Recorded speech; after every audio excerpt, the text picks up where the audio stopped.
recording? So the Grand Inquisitor question is, how did Johnny's will to survive affect his community as well as himself?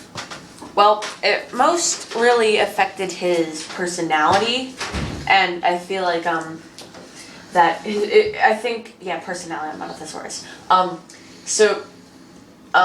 feel like he was so outgoing, and he really was pretty creative for somebody from 1773, even for just a kid. And I think he didn't really use that skill of his in his survival period when he had his injury, and I just really would have liked to have seen that in the book. But it's the book, and it sort of made it interesting to see how his personality really changes over a dramatic event. Like normally some people would get over like a loss or even a birth eventually, but this is sort of unforgettable. And also, so in the end of the book, the doctor, Dr. Warren, says for Johnny to show his hand, and Johnny shows it to him, and Dr. Warren, he says some very, disheartening news. He says that Johnny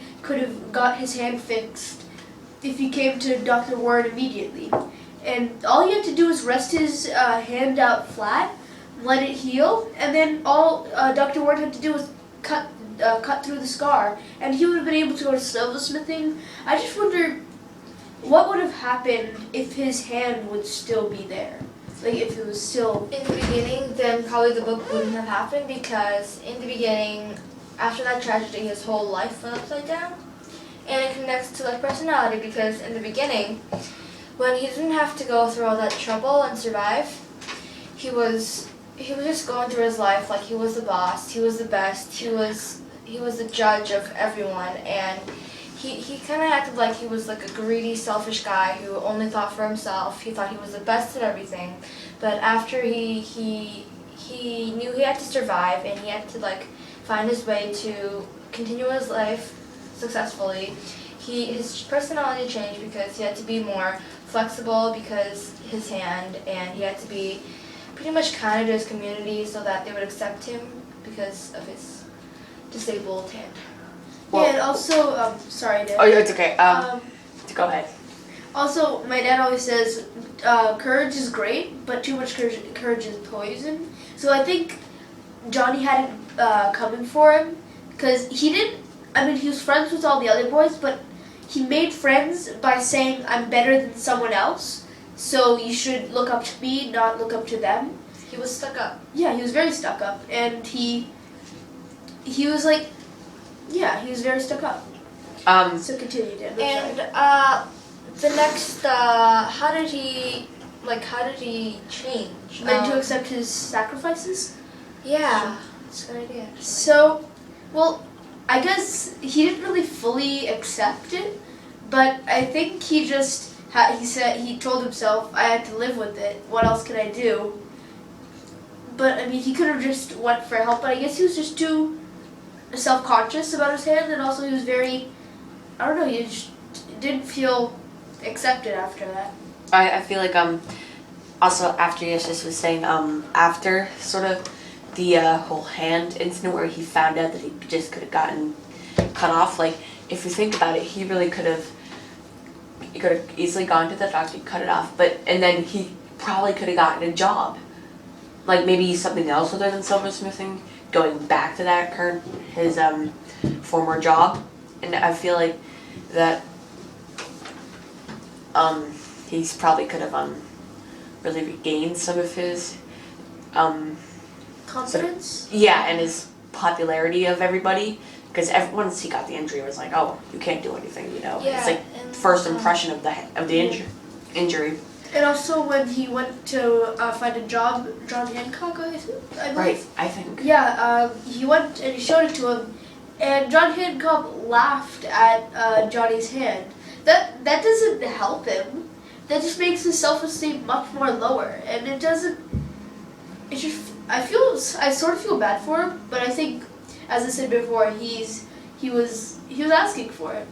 Yeah, and it not only affected Johnny to learn to accept sacrifices, it affected the community because before they would just go out and ask for like silver pots from like places just to like show off that they're rich and they're famous and they're nice and they're really like high people. But now it affects their community because they're in a war and they have to like live through sacrifices, like not have the proper foods and nutrients, and like they have to give up their like jewelry and like other things to like just have like food to like survive. It's all about survival. Yeah, it's definitely all. I mean, that's why Miss Levy put us in this. Yeah, because I guess it's hard to find books because you sort of have to read the books too and find the theme. So. Yeah, and also I think it kind of it changed their perspective on life because now before, as I was saying, like before it was like I want to show off, I want to be the best, but now it's pretty much I have to live. I'll do anything to live. I don't care about my money. I'm just gonna live. I have to like try my best to live. I think he didn't really realize the whole situation until he really sort of knew that he was in a little bit of trouble. And he really needed to just sort of get his mind straight and yeah, and also really taught him a lesson. So. And also, Johnny's old community was the wharf area, but now he's moved more to the city. Right. Now he has his own family. Rab, his uncle, and his aunt. They've literally brought him into his own house, and I'm not sure if you remember this, but about the baby. Johnny used to. Aunt Levine. No, not Levine. Just aunt, yeah. Yeah. So while Dan is looking for it, so Johnny used to act in front of all the other people that he didn't like have any love for this baby. But when he was gone, he just showed so much affection towards him, and sometimes he wouldn't realize it, but the aunt would walk in and she would smile. She would realize that he's still trying to be the tough guy he used to be, even with his crippled hand. So his personality is still stuck with him. It's just slightly toned down. Mm-hmm. And I know we've been talking about a lot. I never found a name, but it's okay. Say aunt, but I feel like we should really move on because we don't want to do the whole discussion about personality. So I think maybe some of the sacrifices he also made too. Well, he didn't really make any personal sacrifices. He had to give up his dream of being a silversmith, so that was a big thing for him. Well, that's all he. I mean, he couldn't really do. At that point, he didn't know that he could have turned it around. But I mean, he didn't make any personal sacrifices. I don't think. But I think he did encourage other sacrifices from other people. He made a lot of sacrifices actually because his dream was pretty much his life, and he gave up Scylla, right? Because Scylla went to Rab, right? No. Rab died, remember? Yeah, but Scylla was still, into Rab. That was pretty hard for him. And his cup too. His cup meant so much to him because it was something that his mom made. And his mom's dead now, and he said, well, she didn't make it. Yeah, but, and it said in one of the chapters that his mom made the last quilt for him, and he had to sacrifice that and wear that and have, bullets through that quilt that his mom made before she died. I think that was a big sacrifice, too. Yeah. You never did that? He did. Yeah, I think. Oh. And I think also, what was I going to say? I just had... Well, also, I think, maybe their knowledge changed, too, because it's not only Johnny, but their community, they're not, even, because they're going through a really hard time, Boston and revolt is, a big thing, maybe, the community has, got, a different idea of, the children must have had, a different idea of their home that used to be, a lovely home, a home with their parents, their family, a nice neighborhood. Maybe their knowledge changed. It's just a horrible thing having children more and taking in all this horror. Sorry. Okay. Thank you. So I think sort of the whole idea, going back to the silversmith idea. I get my ideas very late. I think the whole silversmith point was sort of his only personal sacrifice. sorry. I go over here. Okay. Oh, this fell. Okay. Read for intermission. Okay. So I think the whole point of like the silversmithing, because if you think about it, he's just gonna continue doing that because that's his skill. He doesn't really practice anything else. And then I feel like it's his life. This is where he's gonna get his money from. It's where he's gonna get Yeah, maybe we should connect to it too so we understand it better. Like Rosemary, maybe possibly. 'Cause well, that's actually, let's do personality first. Like, That's true. what's your number one job? Like, your number one dream. Imagine if you worked all your life for it and you're almost there, like a few years away, and then all of a sudden one thing makes everything go away. So now you have nothing to do now because your dream is crushed. Everything you worked for is gone now. Like, how would you feel? Like, Well, I would just feel.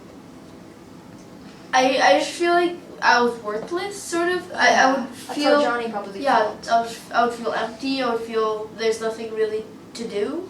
Yeah, like give up on life pretty much. But Johnny was able to survive because he Yeah, just worked for it. Yeah, he fought through depression. It's almost like trying to find like an interview to a job. Like you're so excited, you want to get into this one sort of workplace, and then you get like rejected, like they don't like you, and I feel like that actually happened to my older sister, sadly, and it's just pretty crushing, and it almost makes you feel like you're not good at that thing, even though you might be pretty good, and because you're looking at it from the perspective of the experts, sort of. So to speak. So, to wrap it up, I think that there's a lot of things that affected the community and Johnny as they're trying to survive throughout the hardships. Yeah, but also just before we wrap up, I just want to say not only did he had to give up his goal, but also his inability to provide for that goal or to provide for the family that was living with him. He didn't have access to other jobs. He didn't have access to a family that loved and cared for him. Yeah, so his life was pretty much, from now on, surviving is the number one thing. Nothing else is on the way, it's just survival. Yeah, but he also had excitement after he met Rab. He sort of had a candle of hope in himself. Yeah, I think that pretty much sparked his goal, and it also gave him a will to survive. It gave him a substantial will to survive. Well, Okay. I say that wraps it up. Yeah. Yep. So thank you And for watching. yeah, we're at the library. Carrie sacrificed. I have a haircut right now.